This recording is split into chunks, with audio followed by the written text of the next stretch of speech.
저 국정원을 왜 저렇게 초토화시키고 사실상 기능을 완전히 박살내고 죽였을까요? 쇼킹한 얘기도 있습니다. 바로 국정원장을 역임했던 전 원장이 오랫동안 침묵을 깨고 국정원을 죽인 사람은 바로 이 사람이다. 땡땡땡이다. 여러분 누구일까요? 예, 뭐 여러분 아마 이 이슈에 이렇게 관심 있는 분들은 아실 테고요. 제가 또 힌트를 드렸지 않습니까? 대공수사권을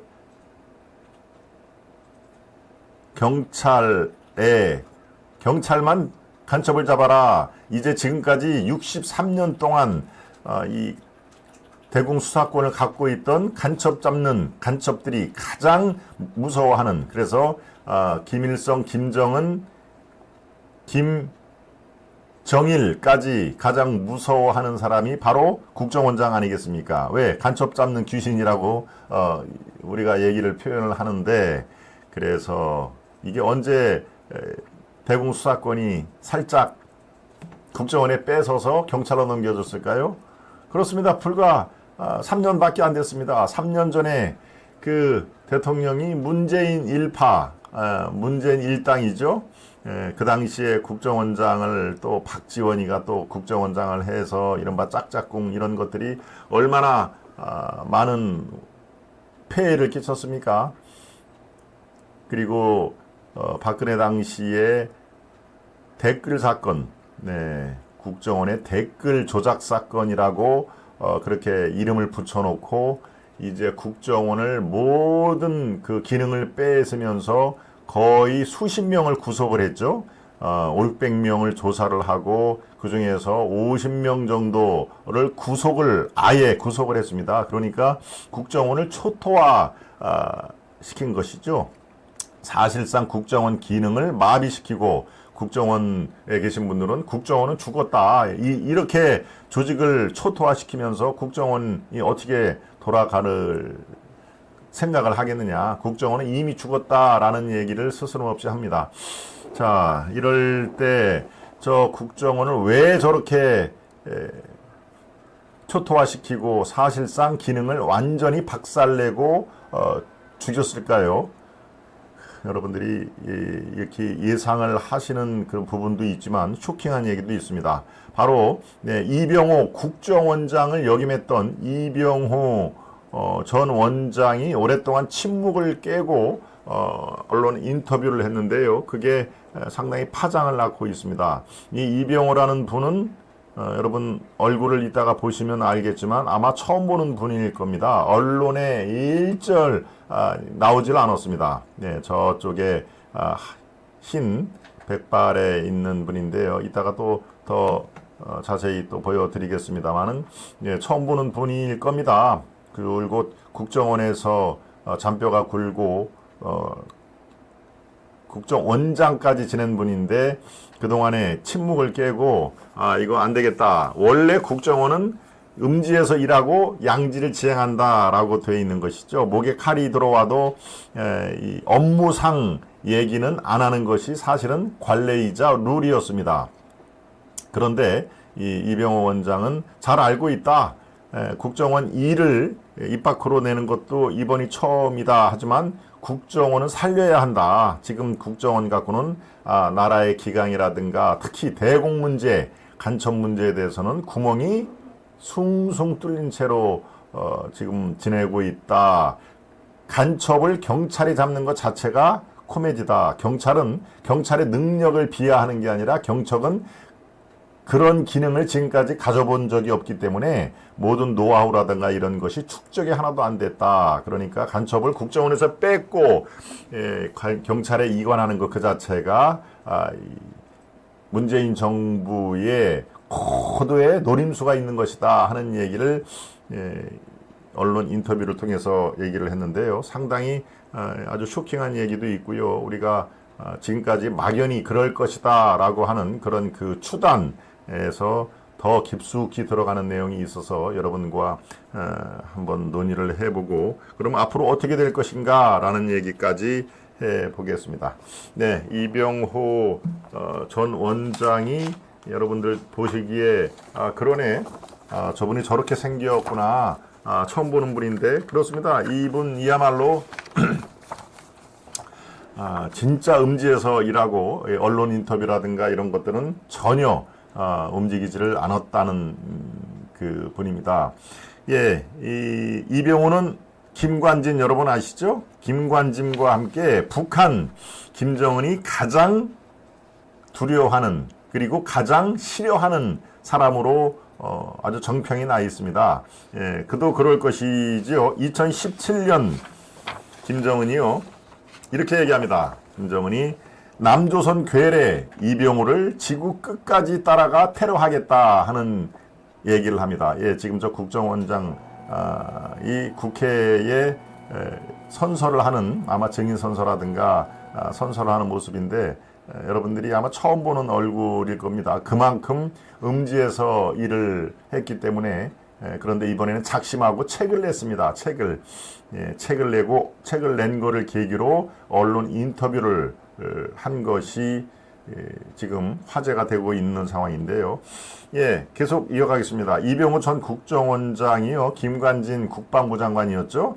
북의 암살 위협을 받는 인물 중에 대표적인 것입니다. 그리고 김정은이 가장 싫어하는 사람으로 꼽히는데요. 예, 2017년 지금으로부터 7년 전에 남조선 괴뢰 이병호를 지구 끝까지 따라가 테러하겠다라고 누가 직접 얘기를 했습니까? 김정은이가 직접 얘기를 한 것입니다. 그만큼 간첩 잡는데 대공 수사 이런데 탁월한 그런 지휘력을 발동을 하고 있던 사람인데요.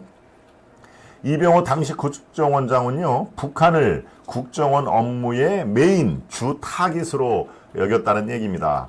예, 이거는 어찌 보면 당연한데 그동안의 국정원을 정권에 따라서 왔다 갔다 이렇게 국정원 직원들조차 헷갈릴 정도로 주 업무가 이리 쓸리고 저리 쓸리고 하는데 이병호 원장이 와서 국정원의 존재 이유는 대공수사권이다. 즉 간첩 잡는데 우리의 그 안보를 튼튼히 하는데 간첩 소탕의 최고의 업무 임무를 부여하겠다라고 얘기를 합니다.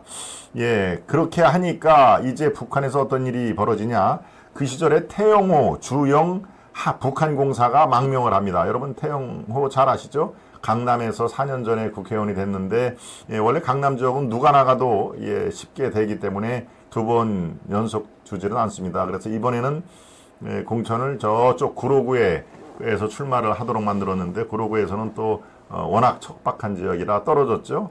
예, 지금 아마 민주평통의 사무처장으로 태영호 씨가 일을 하고 있는데요. 이때 태영호가 망명을 합니다. 그리고 여러분 잘 기억을 해보시면 유경식당 종업원들의 집단 탈출이 이루어지죠. 그 사진도 아마 여러분 기억이 나실 겁니다. 유경식당 종업원들의 집단 탈출 그리고 그쪽에 한국으로 귀화한 분이 꽤 많죠. 바로 이때가 이병호 당시 국정원장으로 재직할 때 이루어낸 성과라고 볼 수가 있습니다. 즉 북한 문제에 대해서는 이 간첩이라든가 간첩 활동을 속속들이 우리가 파악을 할 수 있는 어찌 보면 그 대공 활동의 전성시대라고 볼 수가 있습니다. 이런 사람이 책을 썼다. 글쎄요, 책에는 뭐 국정원의 업무가 안 나올 수는 없습니다만은 그 원칙을 깨고 국정원 직원은 국정원 일을 무덤까지 갖고 가야 된다라고 하는 그 원칙을 깨고 좌파 정권은 왜 국정원을 무력화시켰을까라는 제목의 회고록을 냈던 것이죠. 예, 여기에 인터뷰 내용을 여러분들께 좀 소개를 시켜드리겠습니다. 상당히 의미 있는 그런 내용들이 꽤 있습니다. 예, 인터뷰어가 묻습니다. 왜 책을 쓰기로 결심했나 궁금하다. 지금까지는 초야에 묻혀서 조용히 지내는 걸로 알고 있는데 왜 책을 썼나 라고 얘기를 했습니다. 바로 문재인의 적폐청산이 얼마나 무도했는지 그것으로 국정원이 얼마나 큰 상처를 입었는지 알려야 한다는 소명의식이 직업윤리보다 컸다. 이것이 제가 말씀드린 것이죠. 직업윤리. 국정원 직원은 무덤까지 업무에 대해서 일에 대해서는 가지고 가야 된다라고 하는 게 바로 직업윤리인데, 이 직업윤리보다는 소명의식, 국정원, 현재 국정원 갖고는 안 된다. 그리고 대공수사권이 없는 국정원은 사실상 죽은 조직이다. 이것을 원상태로 회복을 시켜야 한다라고 하는 소명의식으로 이 책을 썼다 하는 얘기입니다. 이 책을 보면요, 이렇게 이제 묻습니다. 문재인 정부가 국정원을 사냥했다라고 썼는데, 왜 그런 표현을 썼냐라고 물어보니까, 국정원 직원을 많이 잡아 넣으면 넣을수록, 국정원장을 비롯한 고위직을 감옥에 잡아 쳐 넣으면 넣을수록 검찰이 성공한다고 평가받는 바로 적폐청산 구조였다. 문재인 때 그렇다는 얘기입니다. 국정원의 메인 서버까지 뒤졌고 500명에 가까운 전직, 현직 직원이 검찰 조사를 받았다. 이 중에서 감옥에 간 사람이 46명, 제가 아까 50여 명이라고 그러는데 정확하게 46명이라는 그런 여기 수치가 나옵니다. 어떤 선진국 정보기관 역사에서도 전례를 찾을 수 없는 아주 가혹한 박해였다라고 이병호 원장이 얘기를 합니다. 그럴 때 이렇게 묻습니다. 국정원 댓글 공작, 이것이 바로 여론 조작이고 정치 개입 아닙니까? 라고 묻는데 이렇게 얘기합니다. 김정은은 남한의 인터넷 공간은 바로 해방구, 사이버전은 만능의 보검이라면서 악성 댓글 공작을 전개를 했다. 광우병 난동 때에는 한 명이 선동 글을 올리면 9명이 퍼나르고 또 이것을 90명이 클릭하는 1대 9대 90. 아마 여기 한 번 정도는 들어보실 수가 있을 텐데요. 1대 9대 90. 한 명이 선동 글을 딱 올립니다. 댓글창에. 그러면 퍼나르는 사람이 9명, 딱 조직이 돼 있는 9명이 여기저기서 확산을 시키고, 그리고 이미 조직이 돼 있는 댓글 부대 90명이 클릭을 한다. 그래서 1대 9대 90의 댓글 책동을 벌였다. 이것이 바로 북한 김정은이의 댓글 전략입니다. 전략. 이에 국정원이 일상적 대응을 한 것이 이 사건의 본질인데 이것을 국정 개입이라고 한다. 검찰은 댓글 5천만 건여에서 대선에 개입했다는 2,200건을 문제 삼았는데 이는 전체 0.0045%에 불과하다. 여러분, 국정원의 댓글 조작 사건, 이것 때문에 지금 몇 명입니까? 46명이 국정원 직원이 감옥에 갔고 500명의 전직 현직 국정원 직원이 조사를 받았다라는 것은 이미 팩트로 돼 있는데요. 대선에 개입했다는 것이 2,200건이라고 검찰이 재판 과정에서 발표를 합니다. 그런데 댓글 총량이 5천만 건입니다. 5천만 건. 5천만 건 중에서 불과 0.0045, 그러니까 만 개 중에 하나인가요? 그렇죠? 5천만 건이니까 5천. 만 개 중에 한 개 정도, 2만 개 중에 하나군요. 그렇죠? 정확히 0.0045니까 2만 개 중에 한 개 정도가 바로 대선과 관련 있는 그런 내용이 아주 비중으로 따지면은 아주 작은 비중인데 검찰은 그것만 갖고 기소를 했다. 나머지 대부분은 4대강 사업 그리고 한미 FTA와 관련한 그런 건전한 그런 내용이었다 하는 얘기입니다. 그래서 검찰이 바로 범죄라고 우긴 0.0045 댓글 때문에 국정원이 초토화되고 바로 이것이 국정원의 댓글 조작 사건이라는 아주 어마어마한, 듣기에 어마어마한 시대의 사건이 된 것이다 하는 얘기입니다. 여기에 또 김대중 비자금 얘기가 나옵니다. 국정원의 대북 공작금을 김대중 전 대통령의 비자금을 추적하는 데 사용했다는 혐의가 있었다. 이거에 대해서는 어떻게 생각을 하나라고 얘기를 하니까 이병호 원장이 이렇게 얘기합니다. 거액의 김대중 비자금이 해외은행에 이치돼 있다는 제보가 있었다. 비자금 일부가 북한으로 흘러간 징후가 있다는 내용도 포함이 됐다. 그런데 검찰은 비자금에는 관심이 전혀 없었다. 추적 업무를 담당한 간부 직원만 격리 규칙을 어겼다면서 감옥으로 보냈다. 비자금이 만약에 사실이라면 이 김대중 비자금, 그리고 그 김대중 비자금의 상당수가 북한으로 넘어갔다는 그런 그 의혹이 사실이라면 이것은 전대미문의 거악 사건이다. 검찰이 이를 방관한 것을 나는 지금도 이해할 수 없다. 이것은 결론이 안 난 사안입니다. 김대중의 비자금이 있었다는 것은 우리가 뭐 아주 수시로 들었던 내용인데 이게 얼마가 뭐 스위스 은행이라든가 뭐 이런 데에 거액의 비자금이 있다라고 하는 의혹만 난무를 했는데 이 비자금 중에 일부가 뭡니까 노벨 평화상 수상 받는데 쓰고 그리고 또 일부는 북한으로 넘어갔다라고 그렇게 돼 있는데 이것이 검찰에는 이게 크게 눈에 관심이 없었든지 이거에 대해서는 전혀 검사가 수사를 할 그럴 기미조차 안 보이더라 하는 얘기가 되어 있습니다. 그리고 오직 국정원의 댓글 조작 사건 이것만 얽혀서 자기를 비롯해서 국정원 직원들을 샅샅이 압수수색을 하고 그리고 또 교도소에 보낼 일만 궁리를 한다. 글쎄요. 물론 사안의 경중을 따내기가 쉽지 않겠습니다만은 DJ의 비자금 사건 또 국정원 댓글 중에 2만 건 중에 하나로 0.00045라는 그런 비중으로 대선 관련 댓글을 이렇게 달고 있는데 어떤 게 중합니까? 어떤 게 중하다고 이제 시간이 조금 지났으니까요. 바로 이 비자금 사건이 댓글 조작 사건에 못지않을 정도로 그리고 이게 희대의 사건으로 역사적인 사건으로 기록이 될 수도 있는데 이거에 대해서는 당시 검찰이 전혀 수사력을 동원하지 않았다. 그게 지금도 나는 의문투성이다라는 얘기를 지금 누가 얘기를 했나요? 이병호 전 원장이 자기의 이름을 걸고 언론 인터뷰에 자기는 지금까지 처음 나오는 것이다 라는 것을 직업윤리보다는 나는 소명의식을 갖고 이 책을 쓰고 언론 인터뷰를 한 것이다. 뭔가 이 황혼에 딱 가 있는 전직 국정원장이 자기 이름을 걸고 그리고 여기저기서 욕을 먹을 각오를 하고 이렇게 당시에 어떤 일이 있었는지를 소상히 밝히는 것입니다. 예. 뭔가 비장한 그런 이런 온기가 있죠. 나는 이제 곧 이 세상을 하직을 할 수도 있는 그런 노령의 초로의 신사지만 나는 이것만은 밝히고 내가 죽는다 하는 비장미까지 전해졌는데요.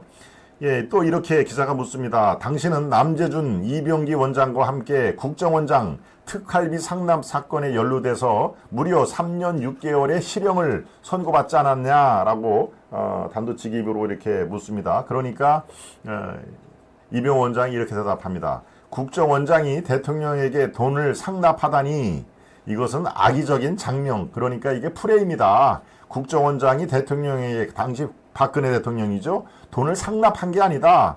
이것은 집어넣으려고 아주 악의적으로 이름을 그렇게 지은 것이다. 장명한 것이다. 국정원장의 특별사업비는 일반 부처 특활비와는 매우 다르다.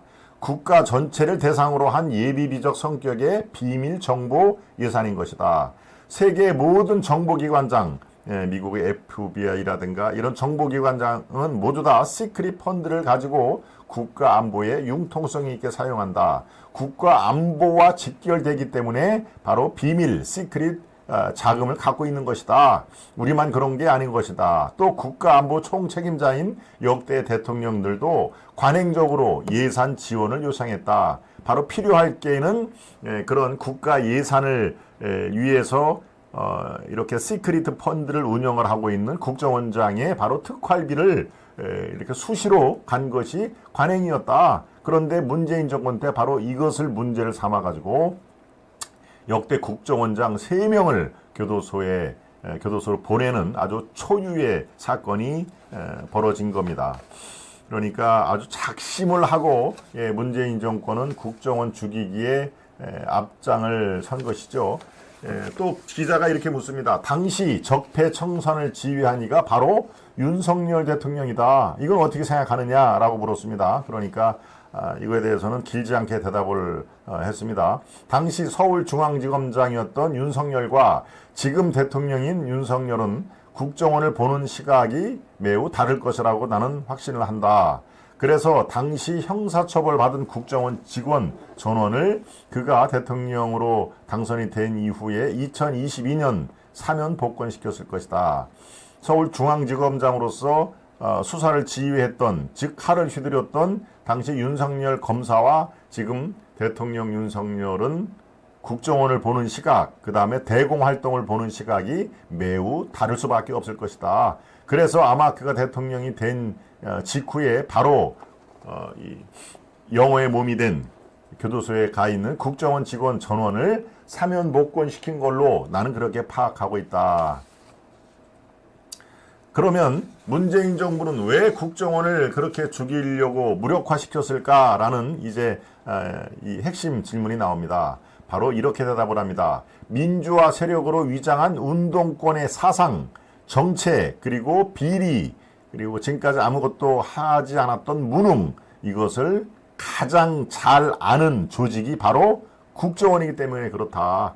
국정원은 대공 간첩을 잡으려고 대공 수사뿐만이 아니라 간첩을 잡으려면 국내 정보까지 완벽하게 잘 결합을 해야 간첩을 소탕을 할 수가 있기 때문에 어느 누구보다도 어느 조직보다도 그런 운동권의 이중적인 모습 그리고 비리, 무능 이런 것들을 속속들이 알고 있다. 그래서 이른바 이 운동권 세력들이 총 집합을 한 그리고 문재인은 자기가 운동권이 되지 못한 것을 자기는 이제 경희대 졸업해서 고시 공부를 해서 변호사가 되지 않았습니까? 예, 검사 판사로 임용할 정도의 성적이 나오지를 않아서 바로 이제 변호사를 했다는 얘기도 있고 아니다 그 사법시험에서 매우 우수한 성적으로 했는데 기존의 질서, 검사라든가 판사 기존의 질서는 자기 생리학으로 맞지가 않아서 바로 변호사로 개업을 했다. 뭐 이런 두 가지 설이 계속 나옵니다. 이 본인은 후자를 더 강조를 하는 건데 당시에 뭐 성적이라든가 이런 것들을 우리가 알 도리가 없으니까요. 예, 바로 그 민주화 자기는 민주화 세력에 빚진 그런 생각을 갖고 있다라고 문재인이 얘기한 적이 있습니다. 자기는 운동권 세력에게 빚을 지고 있다. 왜? 운동을 열심히 해야 될 때 자기는 고시 공부를 해서 이 법조인이 됐기 때문에 그런 민주화 세력에게 빚을 지고 있다라고 얘기를 했는데 민주화 세력이라고 하면 좋습니다. 그런데 운동권이 위장한 세력이죠. 바로 운동권이 위장을 해서 민주화 세력으로 제가 지난주에 말씀드린 5.18 유공자 중에 상당 부분 가짜 유공자가 섞여 있다라고 하는 그래서 그 명단조차 공개를 못하는 그런 상황 아닙니까? 바로 그런 이중적인 잣대 그리고 부패, 비리, 무능을 국정원만큼 잘 아는 조직이 없기 때문에 바로 국정원을 죽이려고 한 것이다. 무력화하는 것이다 하는 얘기입니다. 예, 또 묻습니다. 대공수사권의 경찰 이관 제가 서두에 말씀드렸죠. 문재인 정부가 개정한 법이 국정원을 아예 무력화시켰다고 썼더라. 이 내용에는 형해화, 국정원을 형해화하는 얘기는 국정원을 아주 힘도 못 쓰게 바로 갈기갈기 찢었다 하는 게 바로 형해화하는 이건 너무 그 어려운 얘기라 제가 안 하려고 다른 말로 표현했습니다. 대공수사권 이관 제가 아까 상세히 설명을 했죠. 이거는 간첩을 잡지 말라는 뜻이다. 경찰은 국정원의 정부 역량 없이 간첩을 결코 잡을 수가 없다라는 제가 서두에 여러분께 자세히 대공수사권에 얽힌 얘기 63년간 왜 국정원이 대공수사권을 갖고 있어야만 했는지 경찰 대신에 왜 국정원이 대공수사권을 독점을 했는지 그 이유가 바로 여기에 있습니다. 예, 계속 이병호 원장 얘기를 들어보겠습니다. 국내 정보 기능이 그렇다면 사실상 할 수가 없다는 얘기인가? 라고 묻자 이렇게 얘기합니다. 문재인 정부가 통과시킨 새 국정원법은 국정원의 직무를 해외 정보 수집, 그리고 방첩, 대테러, 국제범죄에 한정했다. 미국의 FBI, 영국의 MI5, 이스라엘의 신벳 이런 대공 수사를 하는 그런 기관들은 국내 정보 기능은 할 수가 없다.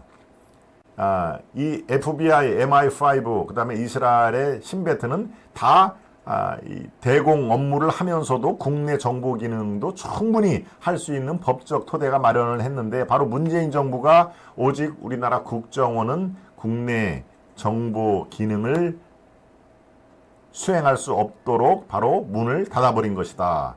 그런데 산업 스파이를 잡고 테러를 방지하고 마약 범죄를 추적하려면 국내도 함께 모니터하는 것은 이거는 상식적인 일이다.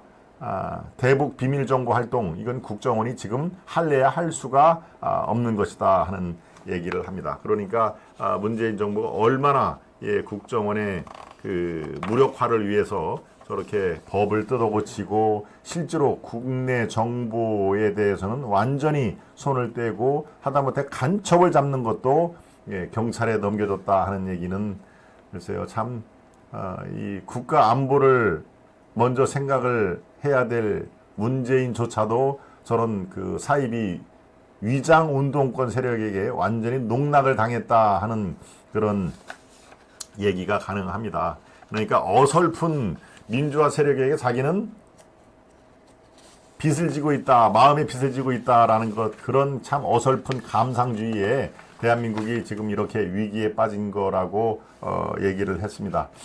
계속 그 기자가 묻습니다. 국정원은 야성의 조직이어야 한다고 책에 나오는데 무슨 뜻이냐? 야성, 들야자 쓰는 야성. 이렇게 얘기합니다. 소리 없는 전쟁의 최전선에 있는 국정원은 10%의 가능성만 보고도 달려들어서 안보 가치를 창출하는 적극성, 돌파력, 모험적 도전 정신으로 일해야 하는 조직이다. 그런데 적폐청산 이후 무사 안위를 추구하는 풍조가 생겨버렸다. 정보기관으로서는 완전히 생명력을 잃어버렸던 것이다. 아주 야성의 그 조직이어야 한다.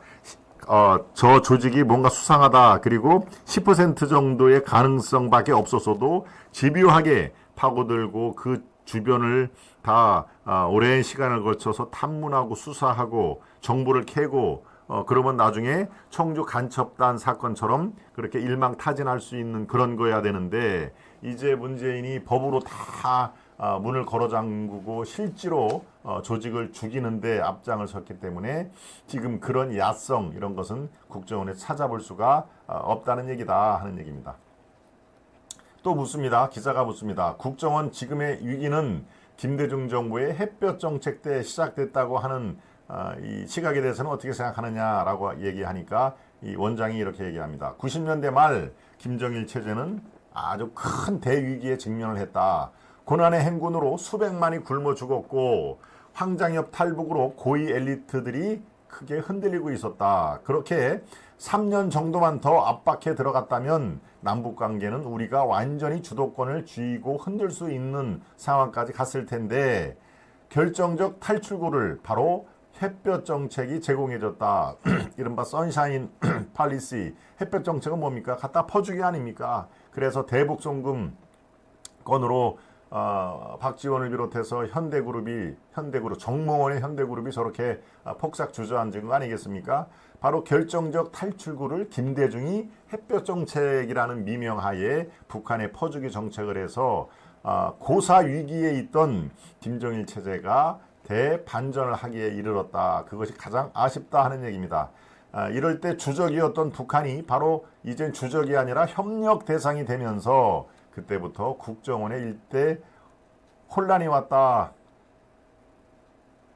정말 참 이렇게 얘기를 하면서도 아주 우라가 치밀죠. 국정원 기강이 현재 바닥을 쳤다고 했는데 그 현상을 한번 더 설명을 해달라라고 얘기하니까요.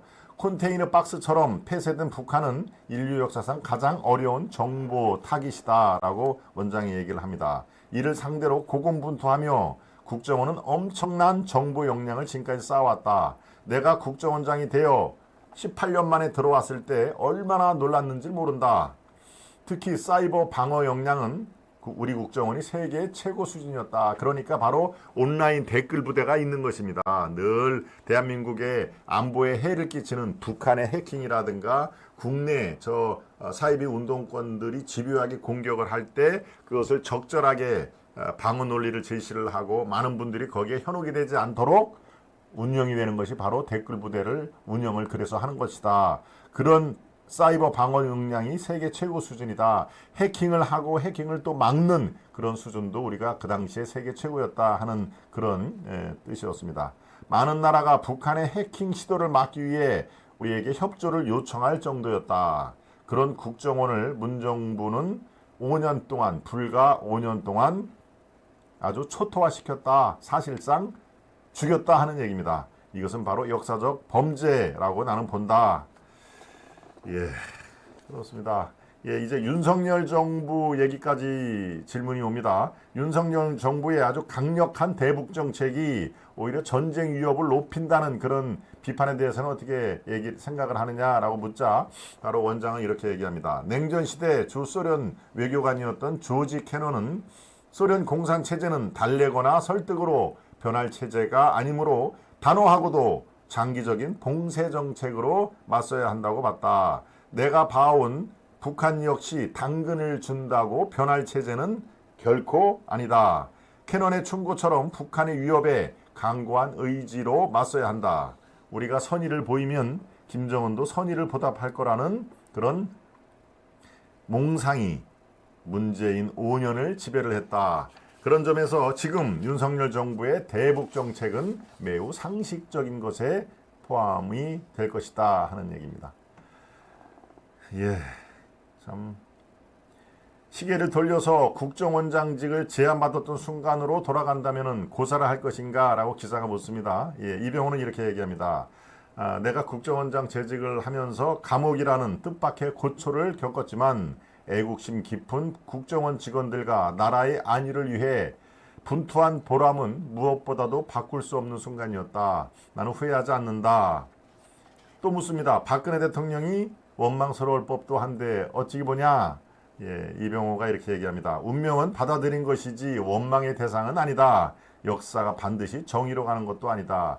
예, 특활비, 박근혜 대통령이 그 당시에 특활비를 제공을 했다고 해서 이 야권에서는 상납을 했다는 표현을 썼죠. 그래서 결국은 구속이 되고 옥고를 치렀는데 박근혜 대통령이 조금 원망스럽지 않느냐라고 얘기를 한 것인데 운명은 원망의 대상이 아니다. 그저 받아들일 것뿐이다.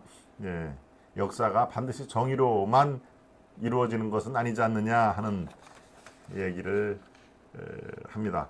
예, 정치 현황에 대해서도 묻습니다. 지금 정치가 매우 어지럽다. 이 상황을 어떻게 보느냐라고 얘기하니까 나는 크리스찬이다. 그리고 대한민국을 하느님이 세우고 지켜줬다고 믿는 사람이다. 하느님이 우리 민족을 다시 광야로 내쫓지 않기를 기도할 뿐이다. 라고 뭔가 아주 정말 올곧고 이런 심지 깊은 그런 멘트로 마무리를 졌습니다. 하느님이 우리 민족을 다시 광야로 이스라엘처럼 다시 광야로 내쫓지 않기를 나는 기도할 뿐이다. 예, 이병호라는 분 처음 봤다는 우리 시청자 여러분이 많죠. 1940년 그러니까 우리 나이로 85이죠. 네, 85. 만으로 따지면 84인데요. 예, 그러니까 아까 황혼에 있는 내가 무슨 욕심을 부리려고 책을 냈겠느냐. 이것은 소명의식이다. 반드시 국정원이 원상회복을 하기 위해서 그 문재인이 앞장서 국정원법을 뜯어 고친 것도 원상회복을 해야 된다라고 하는 역사적인 소명의식이다 하는 얘기입니다. 예, 경기도 시흥 출생이고요. 육사를 졸업한 뒤 베트남 전쟁에 참전했다. 미국 조지타운대에서 국가안보 석사학위를 받았고요. 주미대사관 서기관을 거쳐서 말레이시아 대사를 했군요. 그래서 박근혜 정부 때 국정원 원장까지 임명이 됐다. 그래서 청와대에 특활비를 제공한 혐의로 구속됐는데요. 이 윤석열 정부가 들어서자마자 2년 전에 사면 복권이 됐다 하는 얘기입니다. 글쎄요, 제가 문재인이라고 참 이렇게 여러 번을 얘기를 했는데 국정원을 오늘날 국정원이 간첩도 잡지 못하는 종이 호랑이로 변모를 시킨 것은 정말 아주 문재인의 아주 혁혁한 공일 것입니다. 그들의 입장에서 이른바 사이비 주사파 입장에서는 야 정말 문재인이 정말 잘한다. 저 국정원을 저렇게 아주 사실상 아주 그냥 죽여버렸네.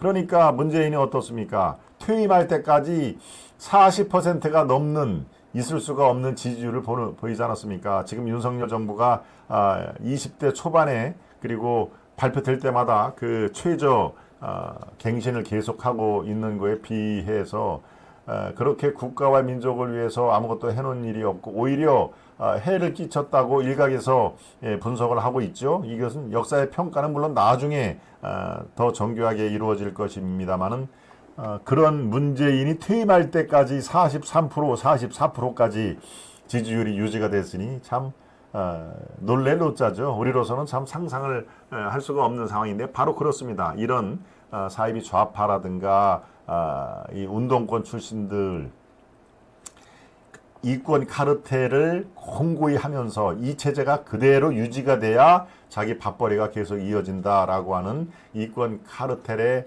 가담한 사람들이 뭐 3천만 명은 되는 그런 상황 아니겠습니까? 거의 민주당을 지지한 문재인을 지지한 사람들의 일부를 빼놓고는 바로 이 이권 카르텔의 상당 부분 다 가담을 했기 때문에 이런 40% 지지율이 나왔다. 지금 윤석열 대통령 지지율과 직접 비교하는 것은 물론 이 의미가 또 다른 의미가 있습니다만은 바로 문재인 이 정권의 퇴임 시 그 놀라운 지지율과도 다 연관이 돼 있습니다. 그리고 문재인 잘한다 국정을 완전히 초토화시켰구나 라는 것도 거기에 한 몫을 했다는 점을 제가 말씀을 드립니다.